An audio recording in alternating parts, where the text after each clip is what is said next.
don't believe in an absolute God. I don't believe in the absence of one, but I would impugn the Christian God as evil if he exists. I would be proud to go to hell and hang out with George Bernard Shaw, Socrates, Descartes.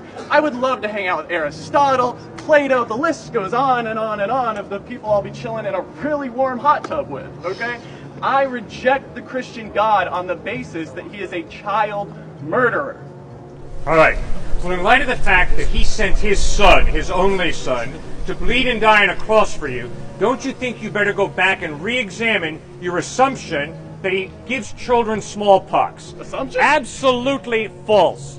God has never given smallpox or cancer or HIV to any little child. You're right. In Exodus. All right, well then why did you say that God gave smallpox to children? God has never given smallpox. He's never given cancer. He's never given spina bifida to any child. Stop interrupting. Have the bit of respect for me if you claim to be a thinking person. No, I don't interrupt you constantly. I'm listening to you, and then I'm answering your question. And then when you interrupt me, you accuse me of not answering your question, which is intellectually dishonest of you. There's another attack? All right. No, it's a fact. All right, fine. I'm intellectually dishonest. Keep going. You just do not listen to a response. Keep going.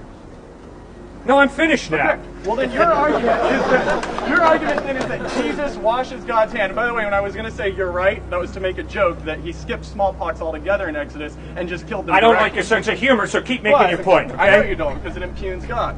Yeah, it's incredibly arrogant for you to attack God, all right? No, I think God it's a attacks joke. us all the time. He gave you the gift of life. He loves you so much he wants you to spend eternity with him in heaven. No, he threatens Why do you hate him so? Because he threatens me. No, he offers you eternal life. On the threat of eternal damnation No. and fire. The only reason you will go to hell is if you don't want to live your life together with God. Wrong. Then if you don't want to live your life together with God, you'll spend eternity separate from him. But that's not God's decision, that is your decision. Just like if someone held a gun to my head and ordered me to do something and I refused to do it, you're saying that I chose to take the bullet to the head. It was my choice.